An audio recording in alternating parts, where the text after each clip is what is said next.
Hala Dara, may gustong sabihin kay Kalingap Rab. Kalingap Rab nagulat. Paalala, panoorin ang kabuuan ng video upang maintindihan ang nilalaman nito.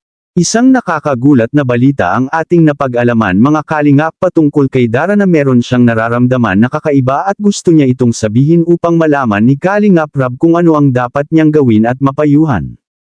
Kilala naman natin si Dara na napakabait na bata at masipag, at sa lahat ng Kalingap Angel ay kay Dara ako labis na humanga. Dahil sa una pa lang ay napahanga na talaga ako ng lubos sa ugaling pinakita ni Dara. Kakaiba siya sa lahat ng mga beneficiary ng Kalingap dahil hindi mo talaga maririnig na siya ay nagrereklamo. Napakasimple lang din ng kanyang gusto at walang kaarte-arte sa mga gawaing bahay maging sa mga material na bagay kahit na meron na siyang kakayahan upang bumili kung ano man ang gusto niya. Subalit mas inuuna ni Dara ang mga mahalagang bagay, kahit na nga maging sa sarili ay mas priority pa ni Dara ang kanyang bunsong kapatid na si Bea at ang kanyang tatay.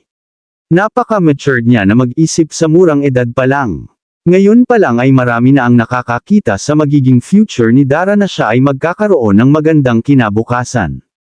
Ngayon ay ako na tayo sa pinakaugat ng ating paksa mga Kalingap, marahil ang iba sa inyo ay nag-aalala. Sa totoo lang po ay wala po kayong dapat ipag-alala, dahil okay naman si Dara, ngunit may kakaiba lang siyang nararamdaman dahil kamakailan lang ay napansin ni Dara na madalas nang ginagabi ang kanyang tatay sa pag-uwi at mukhang napakamasayahin nito, para bang lagi nakangiti at inspired. Kapag tinatanong naman ni Dara ay wala namang sinasabi ang tatay niya kundi masaya lang daw siya dahil nakakaraos na daw sila sa kanilang buhay, hindi katulad dati na sobrang hirap talaga ang kanilang pinagdadaanan bawat araw sa loob ng mahabang panahon. Naging masaya naman si Dara sa nakita niya na pagsisikap ng kanyang tatay. May napansin din si Dara na sa tuwing aalis ang kanyang tatay sa umaga ay sobrang bango nito at para bang bumalik sa pagkabinata ang kilos nito, mukhang merong naging dahilan kung bakit naging ganito ang pinapakitang aura ng kanyang tatay. Hindi kaya sa mga suki ng tatay ni Dara ay meron nang nagpapatibok muli ng kanyang puso. O kaya lang siguro nagpapapogi at ang bango ng tatay ni Dara sa tuwing umaalis para marami ang bumili sa kanyang nilalako na isda dahil ma-attract ang mga mamimili kapag neat, mabango at pogi ang nagtitinda.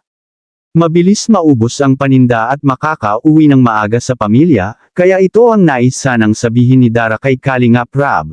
Dahil kung sakali man na meron ng nagpapatibok muli sa puso ng tatay ni Dara ay wala siyang magagawa kundi respetuhan ang desisyon ng kanyang ama. Subalit noong una pa lang ay umayaw na si Dara kung sakali man na mag-aasawa muli ang kanyang tatay.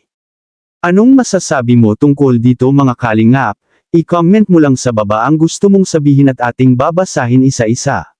Maraming salamat po. To God be the glory.